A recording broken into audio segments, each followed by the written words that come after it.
Good afternoon. Good afternoon, friends. Are you hearing me all right? Okay, good. Welcome to this celebration of the life of Richard Burge Williams, born February 2nd, 1929, died August 11th, 2023. May his spirit be at rest. We gather here today to speak his name and to recall his face, the sound of his voice, and the spirit of life that filled him through his days. We gather aware that we have lost a beloved brother, father, grandfather, husband, friend, and companion. We are aware that someone precious and wonderful will no longer bless our presence. Yet we come together to celebrate that time that was ours to share with Dick and to speak our gratitude that his life has touched ours and enriched our days. We gather here in mystery.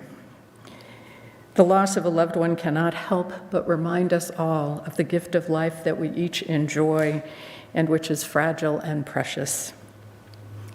It's a mystery that we live at all, that the steady pounding of our hearts pumps blood through our veins and arteries, and that breathing in and breathing out, the oxygen in the air feeds and nourishes us.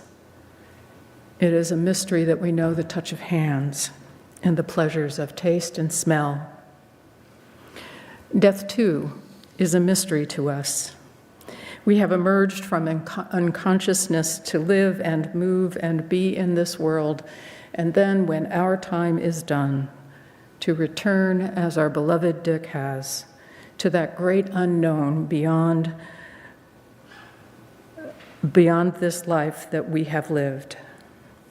We gather today in the presence of that mystery and are here to discover what meaning we can in the midst of loss and grief.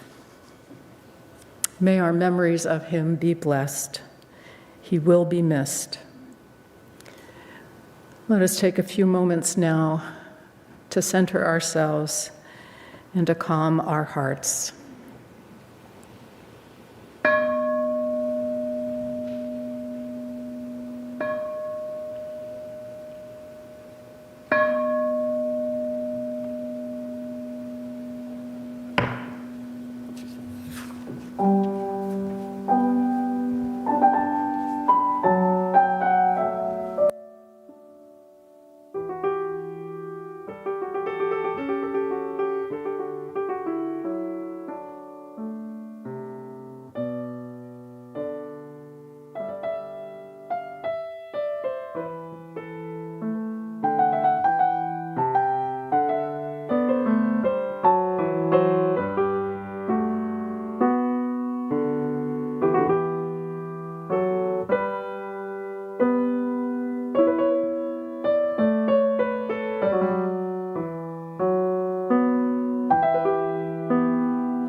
I didn't have the pleasure of meeting Dick before he died, and so I only know him by virtue of the stories that have been shared with me in the last month or so since he died. From all I've been able to gather about him, he was one of a kind, and perhaps more so one of a kind than many of us are. He came into a world that was radically different from the one that we live in now. He was born on a farm in upstate New York, the second of 3 boys in his family. His young life, at least as I've heard it, was one of freedom and responsibility that we rarely, if ever, see these days. He rode his bike every day to the one-room schoolhouse where he began his education. And because he lived on a farm, he was expected to help with all the work that was entailed there, helping to tend the massive family garden, right? Massive family garden, I gather, and also working on the farm itself and then cooking for the whole family when his mother was working. There were chores and tasks to be done, but also a tremendous amount of freedom for him. He took time to explore and discover with his friends. There are early adventures of fishing and hiking and boating and exploring with his friends that appear to have instilled in him a lifelong love of the out-of-doors. It fed and delighted him through his long life. The one-room schoolroom gave way to more formal and advanced education as time went by, leading him eventually to earn a PhD in marine biology from Harvard, and for his continued work in his first professional career, working at oceanographic labs along the East Coast. He married several times. He was a man who loved. He was widowed once and divorced twice, and in his first marriage, he was blessed with 2 children, David and Rita, who will share memories today. He was, if I have heard correctly, very much a family man who stretched wide the circle of his family and was blessed by grandchildren, and 1 great-granddaughter. He met Susan, his beloved, in 1999 when he was working for the National Science Foundation in Washington, D.C. Dick was active in the Sierra Club and led hikes and adventures for them. I gather that was a long-time activity of his. His love for the outdoors took him all over, backpacking, bicycling, fishing, boating, camping, whatever else could take him out and about. Susan, as it happened, went on a hike that Dick was leading for the Sierra Club, and as she was the slowest hiker, he checked on her a few times, and apparently that sparked something for them. Susan tells me that her second date with him was canoeing on the Potomac. Anybody here been on the Potomac ever? I mean, this was perhaps an adventure that was not for the faint of heart, and fortunately they both survived. When they married, he retired, and following Susan's work with the Foreign Service, they lived in Brazil and in Ghana. And then when she retired, they settled here in Port Townsend. He did what he always did, created a small farm on their property, their fantastic vegetable garden, and hiked and boated and camped and backpacked and always on the go. And then in these last few years, his energy began to flag. He became less mobile. Times of deep confusion. It became harder for him to get around. And eventually he entered the Life Care Center where he spent his last days. He died in his sleep. He will be remembered for the spirit of life that filled him and the love that he freely gave. And now I will invite up his family to share their memories of him. Susan, please.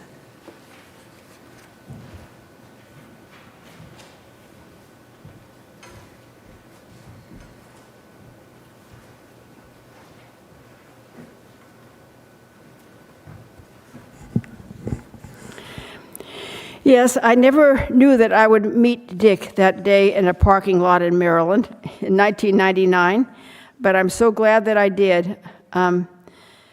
As Linda said, I was told about a bicycle ride he was leading, and so I went on it. And thanks to a woman named Pat, who suggested the bike ride. Without Pat, I probably never would have met him. Dick was 70 years old at the time, and I was still in my 50s. I could hardly believe I was going out with such an old man. But he certainly didn't act like an old man. On one of our first dates, he took me canoeing on the Potomac, and he thought it was an easy canoe ride, but it wasn't easy for me because I'd never been in a canoe on a river before. And every time we went down a little section of the river that was, I can't even remember what they call them anymore, where the boat goes forward with the water, I sort of panicked. And then he also had a small sailboat, and I went sailing for only the second time in my life.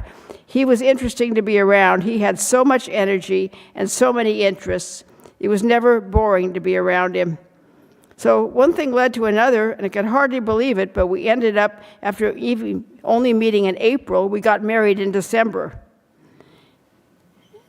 And then, after I'd been working for the State Department in Washington, D.C. for a couple of years, I got assigned to the American Embassy in Brazil, and Dick went with me. He was a wonderful house husband, and we had some great weekends exploring the areas around. My next assignment was in Ghana, where we had even more adventures. One that sticks in my mind especially was we were living in a house in a warm climate, so we kept the windows open at night. And in back of our house, for some reason I never understood, there was a concrete gully. And you could hear the croak, croak, croak, croak, croak all night. And he decided to do something about that. So he got out, he made himself a spear, and he went out there in the middle of the night to start stabbing the frogs. And I remember him telling me that one of our embassy guards went out and saw him, and that guy probably thought, that old American is really nuts. And sometimes I thought he was. But after a while in Ghana, I had reached retirement age, so we came back to the States and decided to move to Port Townsend, even though we didn't know anybody here.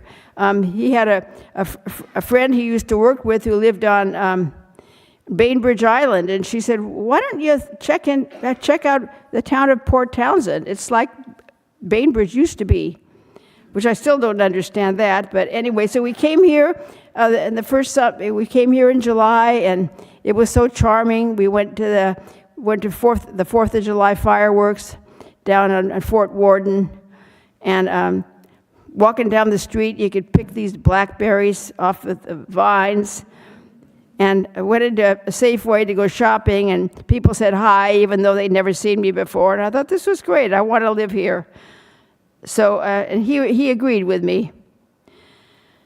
And then we didn't know a single soul here, so we decided, thought, I'd never been to a UU church before, but it always seemed like a good idea. And we had noticed that there was this UU church here on San Juan Avenue, so we started coming, and soon it became the center of our social lives. Dick had good carpentry skills, so he helped to construct this new building that we're in now. And we also went hiking and backpacking in the Olympics, thanks largely to our friend Jennifer Taylor. We got to know pretty well. And he also, grew lots of fruit and vegetables in our yard. He had a lot of energy, and he liked to do that sort of thing. And his talents were not even all outdoors. For many years, he took the lead in writing and sending out our annual Christmas letters, completed with hand-painted illustrations. And if you look at the tables outside the sanctuary, you'll see one of his original paintings. He started working on this like in September or October, and it was really a big project, and I still have a collection of them.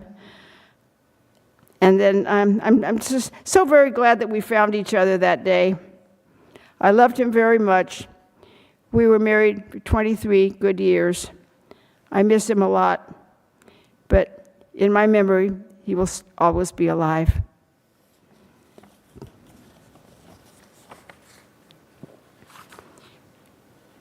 John, I think you're next. This is Dick's little brother, John Williams. Thank you, dear.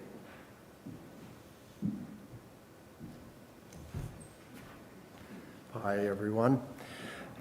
I'm John Williams, my brother Dick's little brother. And I remember Richard Williams as this dashing, adventurous guy. As a teenager, he used to regularly hitchhike from upstate New York, western New York, down to Florida, hitchhiking, and come back again. Later, of course, he was on the south, somewhere in the South Atlantic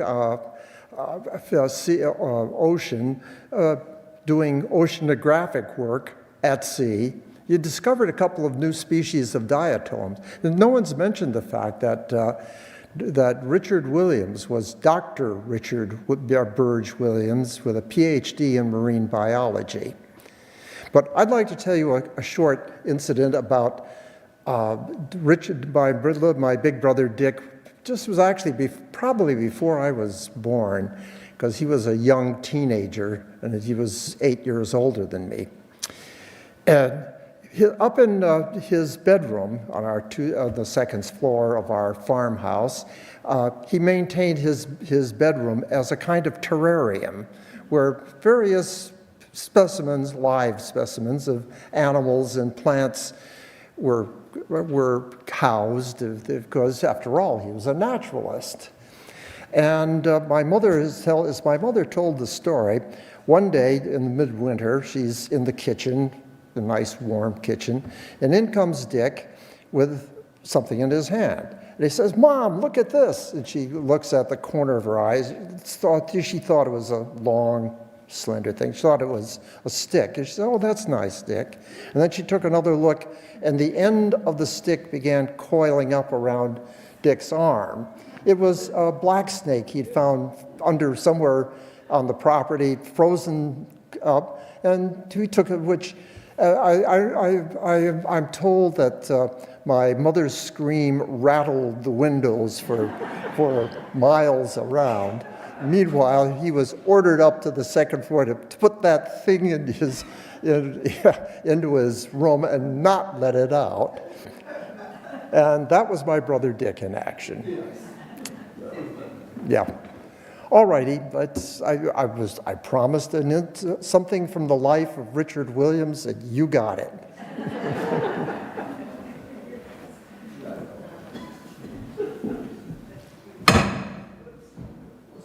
I have no idea. Oh, well, okay. I don't think I could top that. Let's see, I get this close enough you could actually hear me. Yeah, the story, this is exactly the character Dad was. Basically, I don't know, I got probably my love of outdoors and travel and science and doing things from him. My earliest memories really of Dad are after our parents divorced, or separated, and we were living in Cambridge while he was working on his doctorate, and would be visiting him either in the lab or, at Harvard or at Woods Hole. And I remember he taking us sailing one time in Vineyard Sound between Martha's Vineyard and Cape Cod, and that was great. And the other thing I remember from that is collecting mussels off the rocks along the breakwater of Cape Cod Canal. I don't remember how he cooked them. It probably something not too complicated, but they were wonderful. The first, after that, we started living with our dad after he got his first real job after getting his doctorate a few years later, and when I was we started in 8th grade, but basically I went to I lived there as high school in Morehead City, and we made the next big trip was a trip between my the summer between my freshman and sophomore years, or would have been about 1966, I think. Sound about right? Anyways, we went from North Carolina to the West Coast where we have relatives. John, I think you were already there by then. My grandmother Carolyn, his mom was there. My Uncle Fred was there. But what I remember best about the trip west is the coming up on the Sierra Nevadas from the east side, and this giant wall of a mountain, just unlike anything in the east as you approach them. We visited people, and coming back, we stopped at the Grand Canyon and Chiricahua National Monument, and we ended up spending, I think, 3 nights sort of there.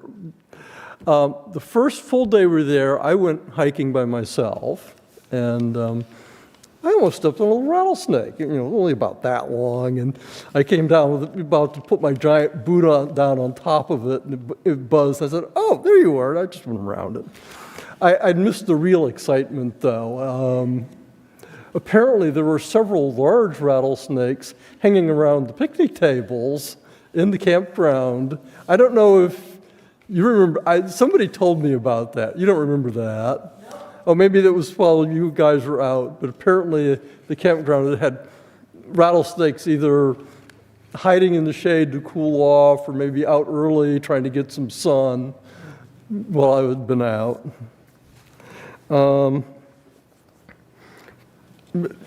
Susan said for many years Dad was active in the Sierra Club as a trip leader, and he not only did he lead the local hikes around the area where, in the near Arlington, like the Potomac and the Appalachians and stuff near there. He led some service outings in Northern California, and he led the Tour de Mont Blanc trip about 3 or 4 times, I think. And one of the service outings he did in the late 90s, after his third wife, Susan Pratt, had passed away, he and the assistant trip leader, it might have been Pat Hobson, but I don't remember the name, flew out. I met them at the Sacramento airport. We drove to Eureka on the coast, picked up everything, then drove to the trailhead where we met people, and then did a service outing doing building and repairing trails for about a week or 10 days, and came back. And I remember that as a wonderful trip. It was fun to spend time with Dad, and it was just a great time. The other great trip I remember with Dad was actually with Susan also. He wanted to do this walking tour of Mont Blanc one last time before he got too frail to do it, and that was in the, I don't remember the exact year, but it was after you guys had moved here, but I flew from LA to Chamonix, they flew to Geneva, and we met at the Geneva airport, and then took the bus to Les Pellerins, which is like the next town to Chamonix. And we spent a couple of nights in the hostel there before taking off on our walking tour, and that was a wonderful trip. You would walk during the day, spend our nights in small inns or hostels, and it was just wonderful. But one of the standouts for me was that the storm we got caught in, I don't know if we were in Italy or France at that point, but we were walking towards Cormier. I think we were probably the day before we were going to get to Cormier, like maybe the next day, I think. But there was a thunderstorm with hail. And it's like we were in this open glacial valley, and even though we got kind of wet and cold, it was just absolutely gorgeous. It was just sparkling and like it had snowed almost, and sparkling and just wonderful. And I remember that trip very well. I mean, it was a wonderful time. And that's that's, I just miss him. He was great. You know. So, Rita?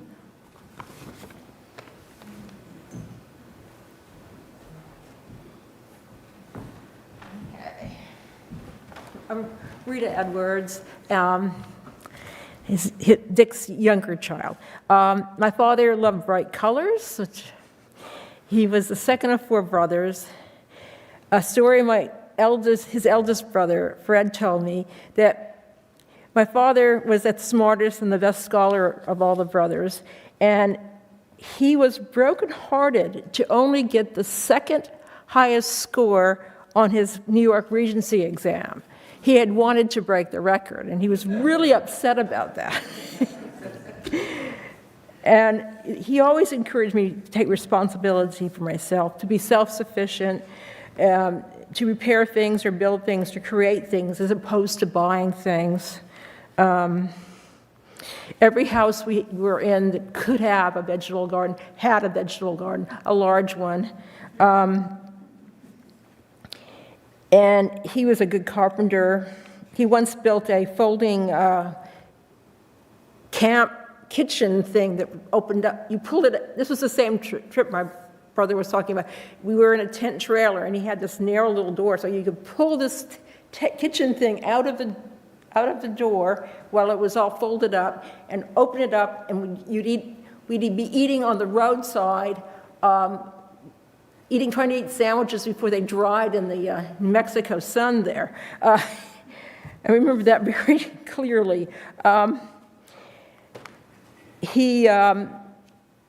of my earliest memories are of being outside in the backyard and catching garter snakes. And one time my father brought home in a sugar box a black widow spider to show us, which I thought was great. My mother had a quite different reaction to that.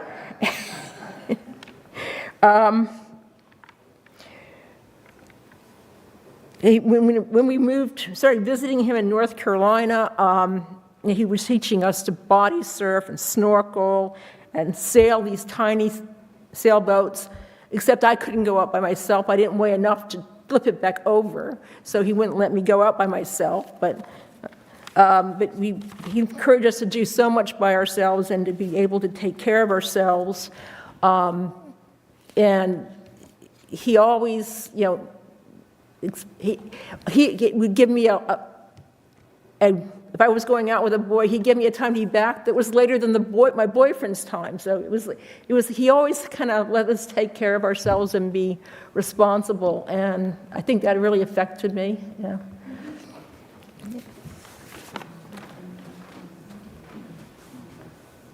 Yeah, but basically, when I go outside, I think of him. He taught me so much. Thank you for the memories. We'll have a chance in a few minutes for you all to share memories, but in the meantime, let's sing together. The hymn is number 128 in our gray hymnal. The words will be projected, Christina, right?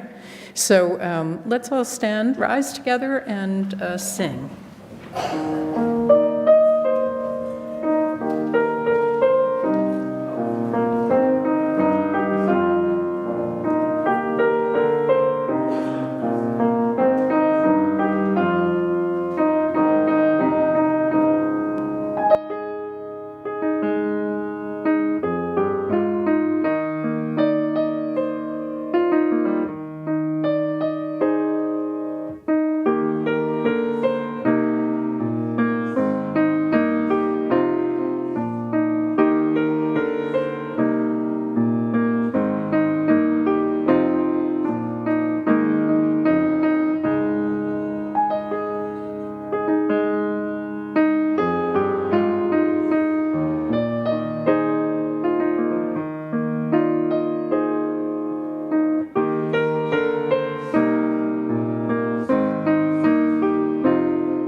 Friends, it's time for us to hear your stories. And I invite you, as you wish, to come forward and speak into the microphone and share with us what you knew of Dick. Maybe a good story, maybe a moment that was sweet. Please, come on up, and we can form a line here, perhaps. If someone's going to come up, yes! The first brave soul comes forward. Just as a reminder, we have a limited amount of time, so be mindful about the length of time you take. Please, and tell us who you are. I'm Dennis Crawford. I met Dick and Susan when they first moved to Port Townsend. We live in the same area and have been a part of the same association there. And Dick has been a marvelous volunteer over the 20 years almost that he's lived there, and served in every position there was. And he's a modest man. And as you know, he worked here in the church and gave his service. I'll just tell one story, not that I was there, but he did some research down in the South Pole. And he was going to come back late in the year, and there was only one plane out. I think it was the British sent a plane for the Prince of Wales. And Dick was allowed to ride back. He and the Prince rode on the same plane. The Prince rode up in the pilot's seat, and Dick rode in the back. He never met the Prince. Thank you.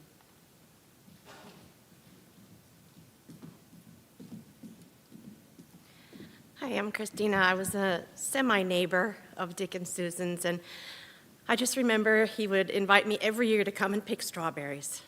Every year. And they were the best ever.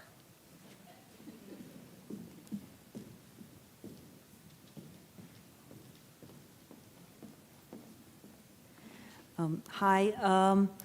Well, I got to know Dick at the Marine Science Center, where he was such a wonderful volunteer, and his job was, excuse me, was to collect plankton and then identify it and see if there were harmful algae in there that could cause illness to people. And he did a wonderful job, and he was very devoted to it.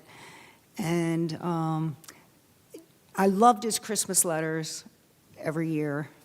They were always so interesting. And even though I didn't know the people he would sometimes mention, it was very interesting. And the one last thing is that when he was close to the end and over at Life Center, I just went in to see him, and he was asleep or comatose, I don't know which, but he looked so beautiful and radiant. I'll never forget that.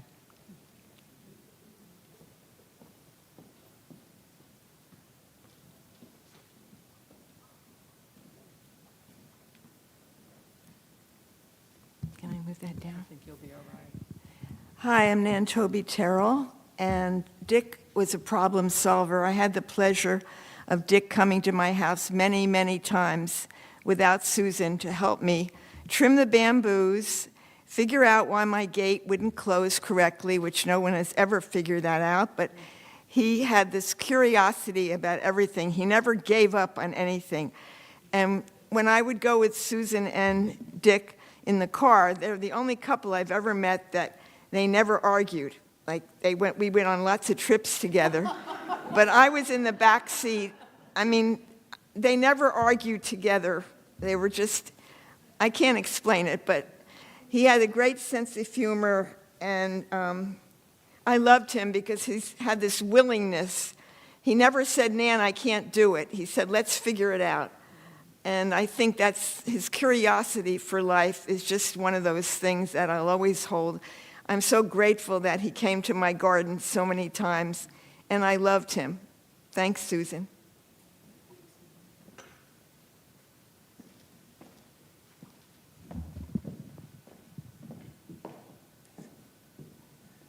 Hello, hi, I'm Henry Amick, and I really admired Dick.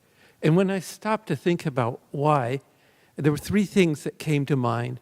First of all, a kind of subtlety. Secondly, he seemed to have a policy of speak no harm. And third, a kind of sanctity of breaking bread with others. And I first met Dick over in the kitchen at Thanksgiving many years ago. I think Lynn and Jen Taylor were organizing Thanksgiving dinner for us. And Susan and Dick and I were some of the helpers. And then I was sharing with Susan the other day a memory that sort of brought this all together, which was the three of us went out for a Chinese supper somewhere, and I'm still not clear exactly where it was because it's sort of a murky day where you can't really tell the sky from the earth. It's just all rain and darkness. And I think it was like maybe Bremerton or something. Anyways, and it was like behind a gas station in something that was trying to be a strip mall someday. And we got in there, and the place was sort of a jumble and very bright lights, and I thought, oh, Dick's not going to be able to hear a word of what we're saying. But Susan found us a quiet little corner, and eventually the food came, and it was probably not a place that was going to end up in a review in the newspaper. But Susan finally said to Dick, well, how do you like it? And Dick did what I'd heard him do many times since, which was he sort of put meaning without saying things because he had that policy of say no harm. And so he might say something like, well, and so he said, well, it's pretty good.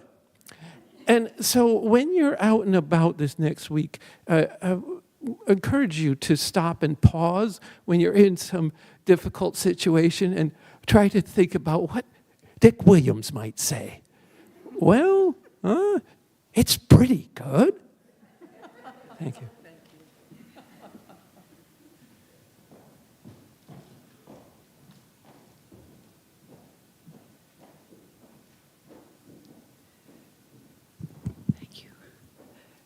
I met Dick when they had first come to the Port Townsend area. We had monthly suppers, and not he and I, but the fellowship sponsored monthly suppers. And we went to one of the first ones that they had been to. And it was really interesting. I found out that they were backpackers and hikers. So we scheduled one, and it worked out fine, except that my pack, or my tent, only weighed 4 pounds, and Dick's weighed about 15. And this was empty. It weighed that much. And I teased him a little bit about that, and it was the Sierra Club pack, and he was very proud of it. But he picked up my pack a couple times, and he said, well, can you sleep in it? And we could. It was quite small. I was alone. My husband doesn't do things like that. And Susan and Dick got one of those packs, and they could both fit in it, which was fine, because it wasn't very big at all.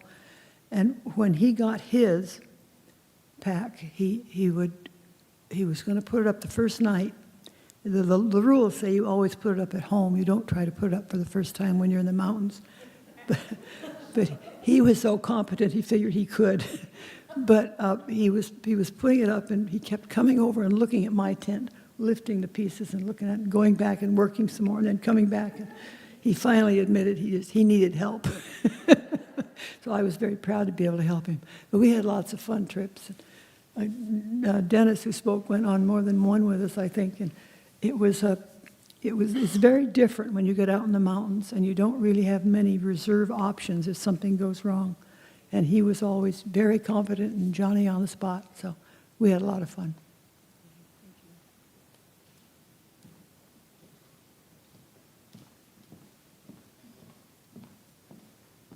I never do this. I get so nervous doing this, but I have to talk about Dick.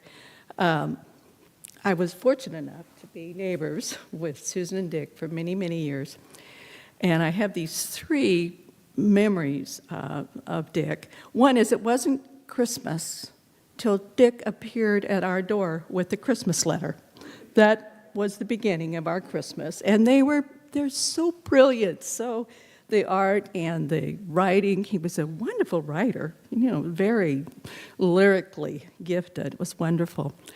The other one I think about is we were involved in the Hamilton Heights Housing Association, Susan, Dick, and all of us in that area, and they were very involved. And there was a time when there was a man there that we needed to name a park after. And Dick was my partner. He got it, that I needed to nominate this man to have this park named after. And Dick stood up and nominated, and I seconded. And that park is now named after this wonderful man. The other and the last is that Dick was such an outdoor guy, and he used to take tours around our neighborhood, and we had beautiful gardens there. I mean, Dick was an incredible garden landscaper person. And one time, I am the kind of gardener that I go to the store and what's on sale, I bring it home and I plunk it in the ground and I hope it grows. And Dick had been doing these tours, and at one point he said, "Alta, can I put you on the tour schedule?" I said, "Dick, are you kidding? My garden, I hide it behind a fence. There's just stuff growing there. I don't even know what it is. It grows by the gosh and by golly." And he says, "That's why I wanted that's why I want to bring people here, to give them hope." So I miss him, and I'm so glad to have been neighbors with you.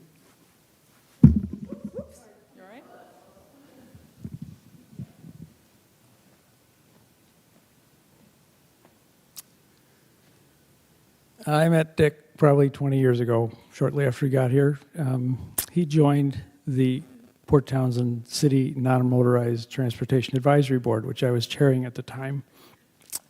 And it's really, he was in his late 70s at that point, something like that. And, I didn't know anything about his background. And those of us who know him know that he was humble, and it was easy to underestimate him.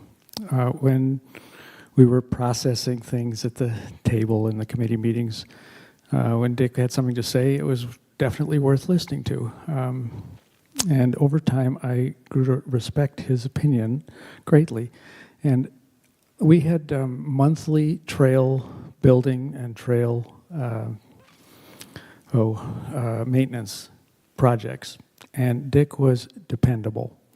And I worried about him picking up a wheelbarrow full of dirt or gravel, but he did it just like everyone else, the younger ones. And it was an honor to have worked with him and known him in that capacity. But, I was down the ladder, apparently, because I never got a Christmas newsletter. You can read one out on the... Oh, thank you. I was just suggesting that he'd be able to read one that's out on the table, so if you are also feeling like you were left out, you have an opportunity to experience that. Is there anybody who might need me to bring a mic to them who couldn't come up to speak? All right, thank you all for your stories.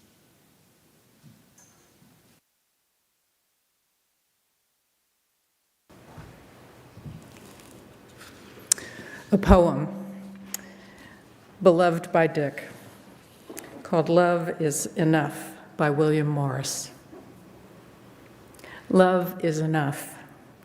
Though the world be a waning and the woods have no voice but the voice of complaining, though the sky be too dark for dim eyes to discover, the gold cups and daisies fair blooming thereunder, though the hills be held shadows and the sea a dark wonder, and the day draw a veil over deeds passed over.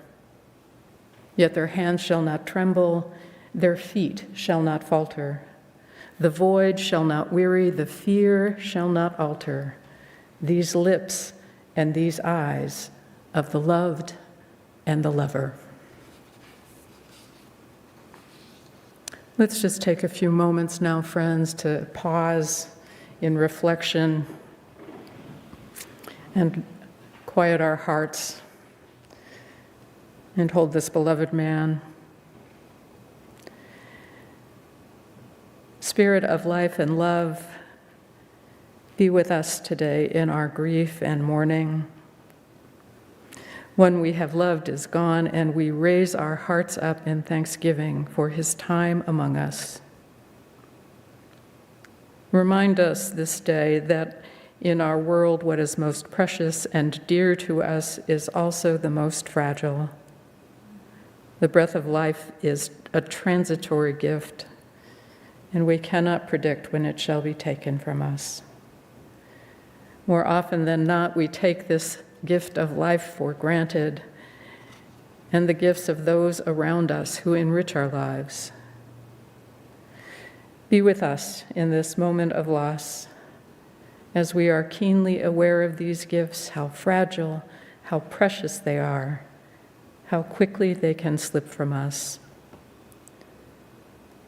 Today, as we remember Dick with love and with grief, may we find resolve to speak to each other of our affection and respect. May we find resolve to live lives that are gentle and kind, which seek to brighten the lives of those around us. May this time of grief be for us a time to turn back to our lives with new insight. Let's pause for just a few moments to breathe together and to be giving thanks.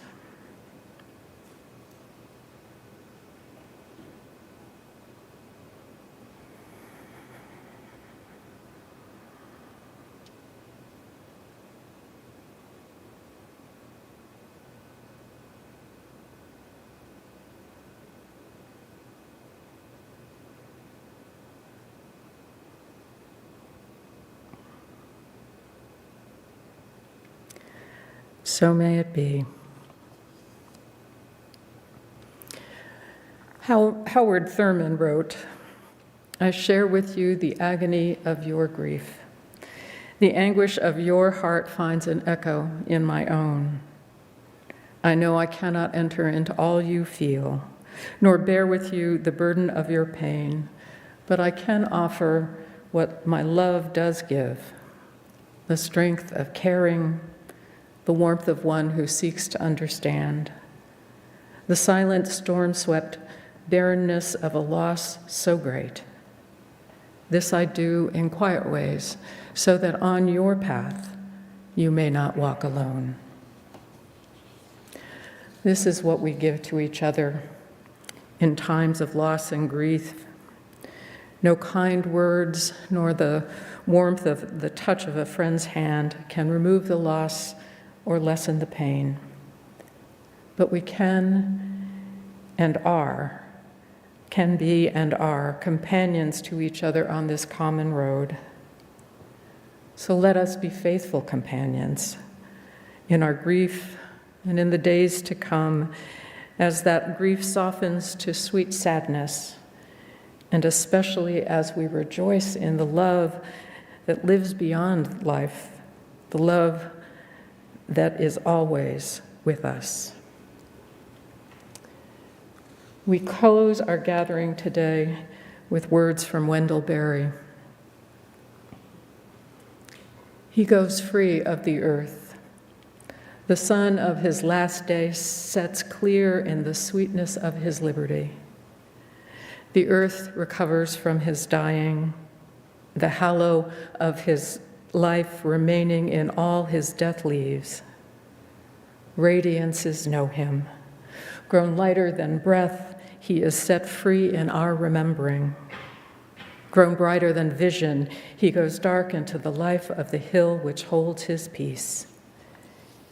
He is hidden among all that is and cannot be lost. Let us go this day praising life, praising love, holding tight to what matters, and living well. So may it be. Amen.